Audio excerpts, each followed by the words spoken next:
ನಗರದ ಹಂಪನಘಟ್ಟಿಯಲ್ಲಿರುವ ವಿಶ್ವವಿದ್ಯಾನಿಲಯ ಕಾಲೇಜಿನಲ್ಲಿ ಗಣರಾಜ್ಯೋತ್ಸವವನ್ನು ಆಚರಿಸಲಾಯಿತು. ವಿಶ್ವವಿದ್ಯಾನಿಲಯ ಸಂಧ್ಯಾ ಕಾಲೇಜಿನಲ್ಲಿ ಆಯೋಜಿಸಲಾಗಿದ್ದ ಸಭಾ ಕಾರ್ಯಕ್ರಮದ ಮುಖ್ಯ ಅತಿಥಿಗಳಾಗಿ ಮಂಗಳೂರಿನ ಕಾರ್ಪೊರೇಷನ್ ಬ್ಯಾಂಕಿನ ಸಿಬ್ಬಂದಿ ತರಬೇತಿ ಕಾಲೇಜಿನ ಪ್ರಾಂಶುಪಾಲರು ಹಾಗೂ ಸಹಾಯಕ ಮಹಾಪ್ರಬಂಧಕರಾದ ಡಾಕ್ಟರ್ ಎಚ್.ಟಿ. ವಾಸಪ್ಪರವರು ಆಗಮಿಸಿದರು.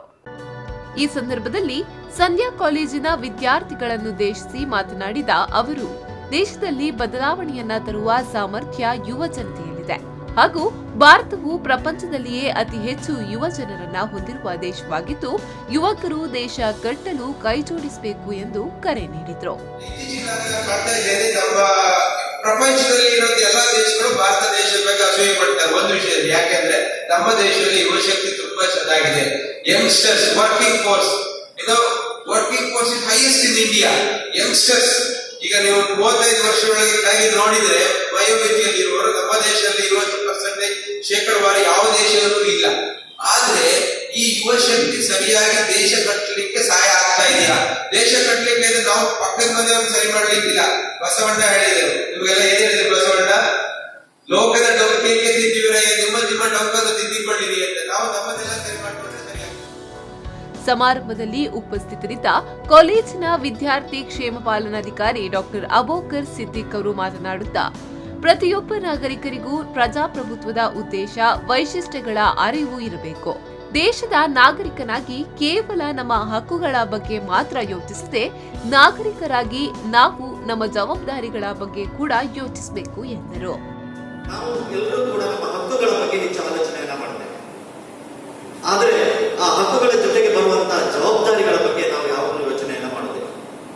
ಸೊ ಪೌರತ್ವ ಅಂತ ಹೇಳುವಂಥದ್ದು ನಮಗೆ ಮನಸ್ಸಿಗೆ ಬಂದ ಹಾಗೆ ಅಥವಾ ನಾವು ಯಾವ ರೀತಿ ಬೇಕಾದರೂ ಕೂಡ ನಮ್ಮ ದೇಶದಲ್ಲಿ ಕೆಲಸವನ್ನ ಮಾಡಬಹುದು ಅಥವಾ ನನಗೆ ಬೇಕಾದ ರೀತಿಯಲ್ಲಿ ನಾನು ಇರಬಹುದು ಅಂತ ಹೇಳುವಂತಹ ಲೈಸೆನ್ಸ್ ಅಲ್ಲ. ಬದಲಾಗಿ ನಾವು ನಮ್ಮ ಜವಾಬ್ದಾರಿಯನ್ನ ಒಬ್ಬ ನಾಗರಿಕನಾಗಿ ನಮ್ಮ ದೇಶಕ್ಕಾಗಿ ಯಾವ ರೀತಿಯಲ್ಲಿ ವಹಿಸಿಕೊಳ್ಬೇಕು ಅಂತ ಹೇಳುವಂತಹ ಒಂದು ಕರ್ತವ್ಯವನ್ನು ನೀಡುವಂತಹ ಒಂದು ಲೈಸೆನ್ಸ್ ವಿನಃ ನಾವು ನಮಗೆ ಮನಸ್ಸಿಗೆ ಬಂದ ರೀತಿಯಲ್ಲಿ ವ್ಯವಹಾರ ಮಾಡ್ಲಿಕ್ಕಿರುವಂತಹ ವ್ಯವಸ್ಥೆ ಅಲ್ಲ. ಬಹಳ ಬೇಸರ ಆಗ್ತಾ ಇದೆ. ಡಾಕ್ಟರ್ ವಾಸಪ್ಪ ಅವರು ಕೂಡ ಇದರ ಬಗ್ಗೆ ಹೇಳಿದರು. ಇವತ್ತು ನಾವು ಕಾನೂನನ್ನ ಮಾಡ್ತೇವೆ. ಬಹುಶಃ ನನಗನಿಸಿದ ಮಟ್ಟಿಗೆ ನಮ್ಮ ದೇಶದಲ್ಲಿ ಇರುವಷ್ಟು ಕಾನೂನುಗಳು ಬೇರೆ ಯಾವ ದೇಶದಲ್ಲಿ ಇಲ್ಲ.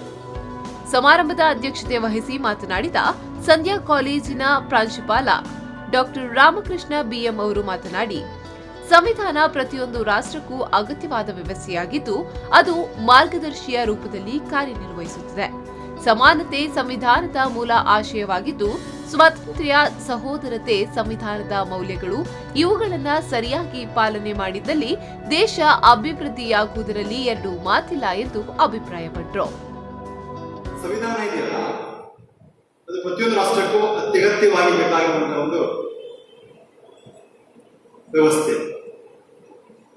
ಏಕೆಂದ್ರೆ ರಾಷ್ಟ್ರದ ಆಡಳಿತವನ್ನ ನಡೆಸಲಿಕ್ಕೆ ಇರಬಹುದು, ಜನರ ಹಕ್ಕುಗಳ ಬಗ್ಗೆ ಇರಬಹುದು, ಅವರ ಕರ್ತವ್ಯಗಳ ಬಗ್ಗೆ ಇರಬಹುದು, ಕಾನೂನಿನ ಬಗ್ಗೆ ಇರಬಹುದು, ಇವುಗಳ ಬಗ್ಗೆ ನಮಗೆ ಒಂದು ಮಾರ್ಗದರ್ಶಿಯಾಗಿರುವಂಥದ್ದು ನಮ್ಮ ಸಂವಿಧಾನ.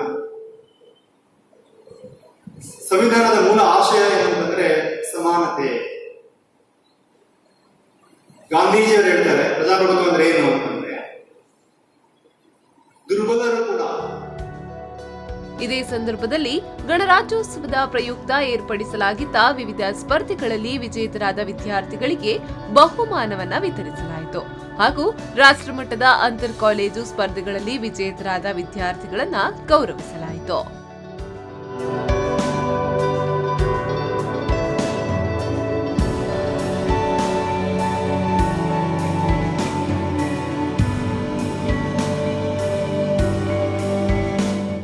ಸಮಾರಂಭದಲ್ಲಿ ಸ್ನಾತಕೋತ್ತರ ವಿಭಾಗಗಳ ಸಂಯೋಜಕರು, ವಿದ್ಯಾರ್ಥಿಗಳು ಹಾಗೂ ಕಾಲೇಜಿನ ಉಪನ್ಯಾಸಕರು ಉಪಸ್ಥಿತರಿದ್ದರು.